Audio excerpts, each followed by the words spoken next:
Severely calcified coronary lesions is one of the big, common, but extremely difficult situations. And back in May of 2014, the journal JACC Interventions did the paper for the early results from Orbit 2. And so we're here today with the same gentleman I talked to at the ACC meeting that year, with Jeff Chambers, who is an MD from the Metropolitan Heart and Vascular Institute, Mercy Hospital in Minneapolis, Minnesota. So now we're at CRT 2016. So gosh, would this be the 2-year results? 3-year results, actually. Good heavens. So yeah, it's been 3 years. Hard to believe. It really has. Things have moved along quickly. And, we're very excited to present these results. So just to recap the trial, it's severely calcified patients, severely calcified lesions. We had a more strict definition than most standard definitions or even core labs. We had to have calcium on both sides of the artery at least 15 millimeters in length. And we enrolled 441 patients at 49 U.S. sites. And the primary endpoint was 30 days safety and efficacy. We met both those endpoints by significant margins. And now we've looked at what's happened over the past 3 years. So you want to know, are your results good to begin with, and then do they hold up over time? So our 3-year results show that we have a TLR rate of 7.8%, cardiac death rate of 6.7%, and an overall MACE of 23%.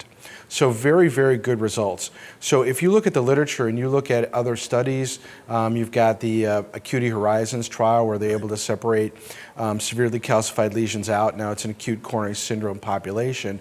But in those calcified patients, they had very, very high event rates.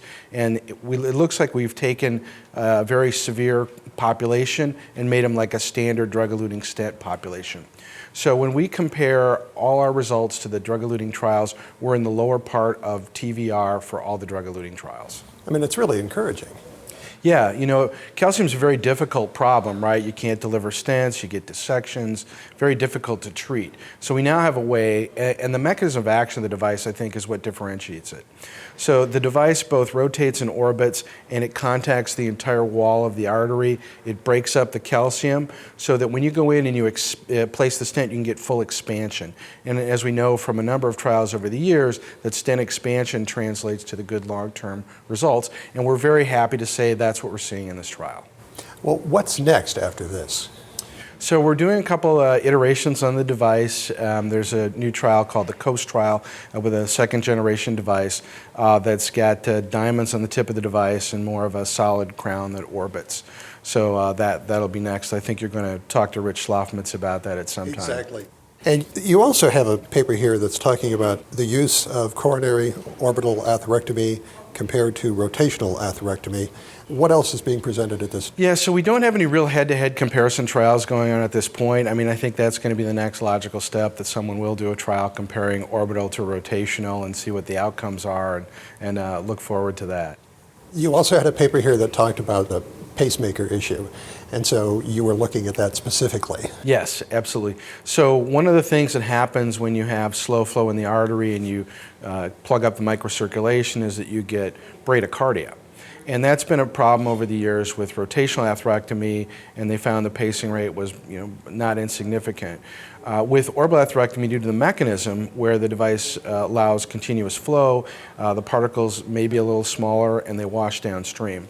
So we did a paper that compared pacing in patients who got orbital atherectomy and then pacing in patients who got rotational atherectomy. So we had 4 centers and we looked at the outcomes in that trial. There were about 400 patients in each arm.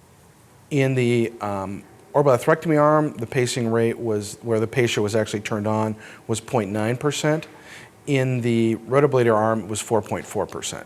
So they weren't randomized. This was a retrospective study, just looking, but it was similar centers, so can use some comparisons. But it appears that the pacing rate with orbital atherectomy is less than with rotational atherectomy. So at this point, you should be feeling good, and you should be looking forward to a variety of studies in the future?